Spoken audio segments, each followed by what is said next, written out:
Et on termine ce grand 2 par le dernier système de coordonnées, celui en sphérique. Alors bon, comme d'habitude, ici sur la gauche, vous avez la définition du système sphérique.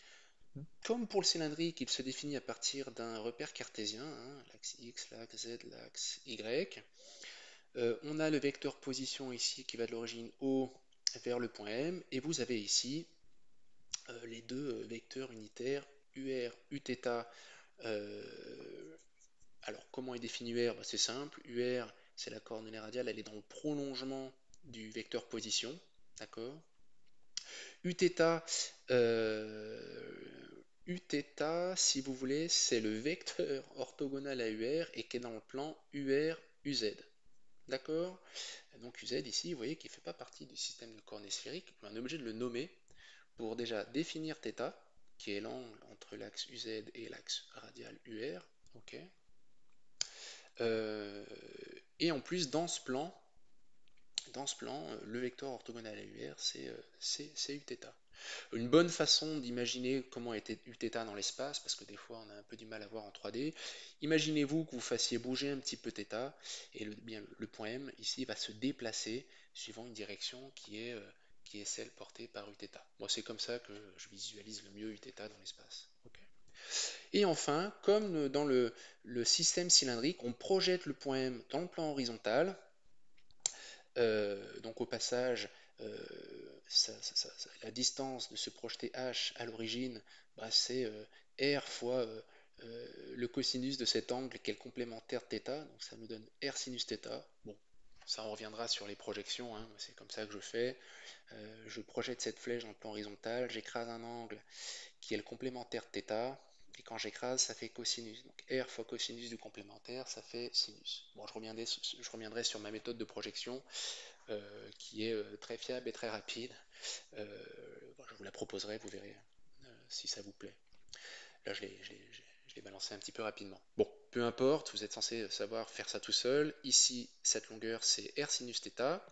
Et puis ici, on a un angle entre UX du repère cartésien et puis voilà, ce vecteur OH là, dans le plan horizontal. Et ça, c'est l'angle phi des coordonnées sphériques. Donc ça, vous vous rappelez, l'angle phi en coordonnées sphériques, bah, c'est le rôle qui était joué par θ en coordonnées cylindriques. Faites bien attention, hein, θ existe en cylindrique et en sphérique, c'est pas le même angle, d'accord? Et en sphérique, c'est l'angle phi qui joue le rôle que jouait θ dans le cylindrique. Ok. Et donc on a ici UFI qui est orthogonal au plan UZ, UR, mais aussi UR, Uθ, hein, c'est UR, Uθ, UZ à partir du même plan. Il existe une direction orthogonale dans un plan dans l'espace, bah, justement c'est UFI. Alors bon, une bonne façon de visualiser UFI dans l'espace, c'est comme ça que je fais aussi, c'est imaginer que vous faites bouger Phi, et bien le point H ici se déplace suivant une direction, bah, cette direction c'est celle portée par UFI. Ok.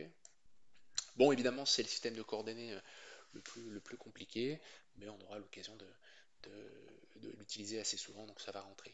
Bon, typiquement, quand on définit un repère sphérique, on ne dessine pas les trois axes du repère cartésien. En général, on ne dessine que UZ, d'accord, qu'on appelle l'axe polaire, puisque c'est lui qui permet de définir θ. Généralement, en se contentant de UZ, on ne représente pas UX et UY, et on peut quand même faire un dessin où on arrive à définir UR, Uθ, UFI de manière assez simple, assez explicite, assez facilement communicable à la personne qui nous écoute. Bon, on reviendra là-dessus pendant l'année. Et à droite, évidemment, vous avez, bah, comme pour les deux systèmes précédents, la même chose, mais avec le petit cube. Alors là, pareil, hein, ça n'a pas l'air d'être un petit cube, parce que la personne a dessiné les déplacements suivant le θ et UFI au deuxième ordre, hein, représenter la courbure. Mais si on assimile ces arcs de cercle à leur tangente, on obtient un cube, hein, et on va vraiment voir ça comme un cube. Alors bon, de la même façon, je vais discuter un petit peu de tout cela sur l'autre document. Bien, donc voici ce dessin, on va essayer de s'y retrouver un petit peu. Donc, les coordonnées, vous avez petit r ici qui représente donc la longueur du vecteur position, ça va de haut vers M. avec la position initiale du point M qui est là, d'accord. Euh, on a θ, on l'avait dit, deuxième coordonnée, et puis phi, la troisième. Alors, donc on va ici regarder le déplacement élémentaire formé par la variation de chacune des coordonnées. Alors quand petit r varie, bah, c'est assez facile, euh, ça, euh, ça forme voilà, un déplacement ici du point M suivant UR d'une longueur dr. Bon, ça c'est assez facile.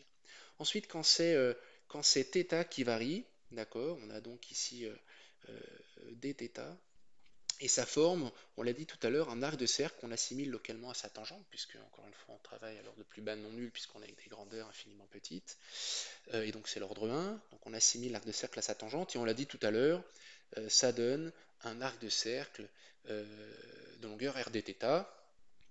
Et ensuite, pour phi, ben, la même idée, on fait varier phi de dφ. Ici, le rayon vaut r sinus θ, donc ça crée ici un déplacement élémentaire d'une longueur, ben, le rayon r sinus θ fois l'angle, fois l'intervalle angulaire, donc dφ. Ok. Et on a cet arc de cercle qui est ici. Ok, si je le trace là-haut sur, sur mon cube. Bon, je fais un petit peu de nettoyage parce que là j'ai un peu chargé le dessin. On a repéré les coordonnées, les variations élémentaires des coordonnées. Et puis ici, j'ai tracé les trois déplacements élémentaires suivant UR, suivant UR, suivant Uθ et suivant Uφ. Et donc on se retrouve avec le point M final qui se trouve ici. Hein, si je retrace, allez hop, si je retrace le chemin, donc on se déplace de dr suivant UR ici, ensuite on se déplace de r dθ suivant Uθ ici, et on se déplace de r sinus θ dφ suivant Uφ ici. D'accord? Voilà donc pour le déplacement élémentaire, si je dois le dessiner, bah, c'est la flèche qui va comme ça. Voilà, DOM. Bon. Alors, donc, bah, comme tout à l'heure, on va donner l'expression mathématique du déplacement élémentaire en se fiant justement à ce petit dessin. Donc, suivant UR, on s'est déplacé de dr. Ok. Suivant Uθ, on s'est déplacé de r dθ. Et suivant Uφ, on s'est déplacé de r sinus θ dφ. Alors bon, là, je vais utiliser la même notation que le dessin. Hein, bon, moi je préfère dessiner phi comme ça, c'est un phi minuscule. Là, ça c'est plutôt un phi majuscule. Mais bon, là, comme le copier-coller que j'ai fait depuis un bouquin, il utilise le phi majuscule, j'utilise la même notation. Bon, enfin, moi j'utiliserais plutôt le phi minuscule en général. Bon, là c'est pas très important. Bon, le volume élémentaire, bah toujours la même idée, hein. Comme ici, je vous rappelle que c'est un cube, hein. On fait phi de la courbure, qui a pourtant été dessinée ici, hein, mais voilà, ça c'est un cube. Et le volume, bah, c'est le produit des trois côtés, hein. Donc ça va être dr suivant UR fois r dθ suivant Uθ fois r sinus θ dφ suivant Uφ. Vous voyez, ça ne vaut vraiment pas le coup de le connaître par cœur, puisque ça se déduit extrêmement simplement du déplacement élémentaire. C'est la seule formule là-haut dont qu'il faut connaître par cœur. En gros, dans ce document, hein, il y a trois choses à connaître par cœur, c'est les trois expressions du déplacement élémentaire. Vous voyez, ça prend pas trop de place dans la tête quand même. Pour les surfaces élémentaires, allons-y, tenez, je vais faire celle-ci. Allez, soyons fous. La face qui est là, je vais la hachurer en vert. La surface qui est ici et qui est orientée, alors c'est pas facile à dessiner, mais qui est orientée comme ceci. Alors ça, je vais l'appeler DS. On est comment là? On va dire gauche, hein, si je veux. Enfin, c'est un petit peu défini, c'est difficile. Qu'est-ce que c'est quoi? C'est suivant Uθ. Bon là, enfin non, c'est suivant Uφ. Bon, je sais pas. Bah, DS, tenez, je vais l'écrire en vert comme ça. J'utilise le code couleur pour désigner la surface. DS flèche qui est dessinée en vert sur le dessin. Alors je vois que cette surface élémentaire est suivant moins Uφ. Hein, je vous rappelle que Uφ est comme ceci. Hein.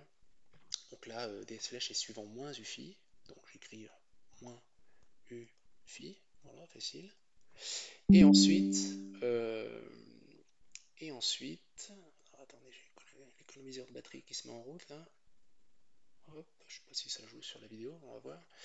Euh, et donc, comme je l'ai dit tout à l'heure, pour trouver ce qu'il y a devant moins UFI, je vais tout simplement regarder ici les projections du déplacement élémentaire suivant les deux autres directions, donc Uθ et UR. Ouais, vous voyez, j'ai